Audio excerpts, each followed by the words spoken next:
Samajwadi party के संस्थापक नेताजी मुलायम सिंह यादव ने यूपी में अपनी मजबूत राजनीतिक जमीन जनसंघ और भाजपा के कड़े विरोध के आधार पर तैयार की थी। नेताजी अब इस दुनिया में नहीं हैं, मगर राजनीति की राह में हमेशा धुर विरोधी रही भाजपा ने मुलायम सिंह यादव को मरणोपरांत देश का दूसरा सर्वोच्च सम्मान पद्म विभूषण दिलाने का काम किया है। तो इसे लेकर कई तरह की बातें सुनने को मिल रही हैं। क्या यह बड़े दिल की बात है या राजनीति का कोई नया दांव? मिशन 2024 की तैयारी में जुटी भाजपा और सपा कैंप से नेताजी के सम्मान को लेकर अलग अलग व्याख्याएं सामने आ रही हैं। नेताजी की बड़ी बहू सांसद डिंपल यादव ने उन्हें भारत रत्न देने की मांग उठाई है। वहीं छोटी बहू अपर्णा यादव कह रही हैं कि जो सम्मान मिला है उसे खुशी खुशी लेना चाहिए, सवाल नहीं उठाए जाने चाहिए। समाजवादी पार्टी के दिवंगत नेता मुलायम सिंह यादव को मरणोपरांत पद्म विभूषण से सम्मानित किए जाने की सरकार की घोषणा के बाद नया बाक युद्ध जैसा शुरू होता दिखाई दे रहा है। गणतंत्र दिवस पर सरकार ने पद्म पुरस्कार विजेताओं के नामों का ऐलान किया है।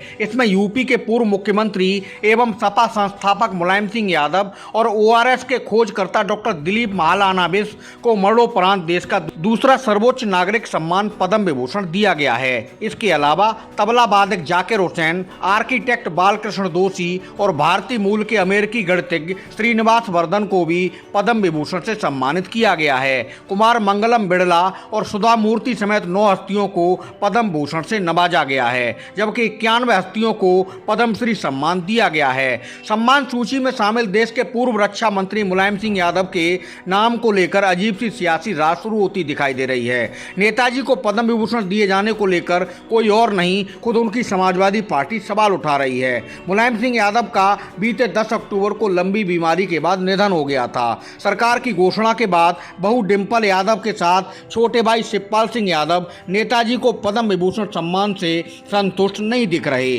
अभी सपा प्रमुख अखिलेश यादव की नेताजी के सम्मान को लेकर कोई प्रतिक्रिया सामने नहीं आई है, मगर परिवार और पार्टी से मुलायम सिंह यादव को भारत रत्न देने की मांग लगातार उठती देखी जा रही है। हालांकि सरकार ने इस साल किसी भी शख्सियत को भारत रत्न सम्मान देने का ऐलान नहीं किया है।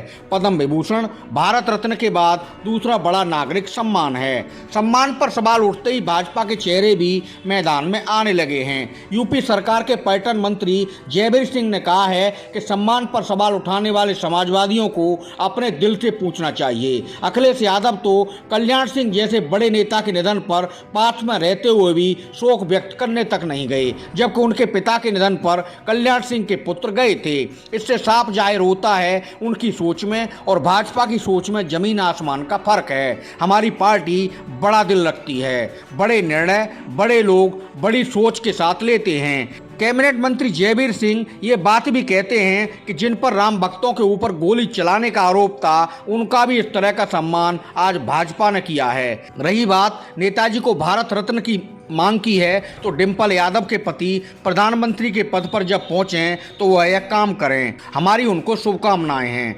वहीं मुलायम सिंह यादव की छोटी बहू अपर्णा यादव ने मीडिया से कहा है कि पूजनीय पिताजी को पद्म विभूषण सम्मान से विभूषित किए जाने पर मैं प्रधानमंत्री नरेंद्र मोदी के नेतृत्व में केंद्र सरकार के निर्णय का स्वागत करती हूँ। दूसरी ओर राजनीति के जानकार स्वर्गीय मुलायम सिंह यादव को पद्म विभूषण से सम्मानित किए जाने को सियासत से भी जोड़कर देख रहे हैं। कहा जा रहा है कि भाजपा की नज़र 2024 के लोकसभा चुनाव पर है और निगाहों में यादव वोट बैंक भी है। नेताजी के निधन के बाद मैनपुरी में हुए लोकसभा उपचुनाव में कहानी जैसी भी रही हो, मगर 2014 और 2019 में यादव वोट बैंक में भाजपा कुछ सेंधमारी करने में कामयाब रही थी और उसका असर कई जगह चुनाव नतीजों पर भी पड़ा था। भाजपा नेताजी को सम्मानित कर यादव समाज में एक संदेश देना चाहती है कि वह उनके साथ है और समाज का सम्मान करने में पार्टी पीछे नहीं है। सभी जानते हैं कि मंडल कमंडल की राजनीति में भाजपा और सपा दोनों एक दूसरे की धुर विरोधी रही हैं। हालांकि इतना होने के बाद भी नेताजी के पीएम मोदी और अन्य भाजपा नेताओं से अच्छे संबंध देखे जाते थे।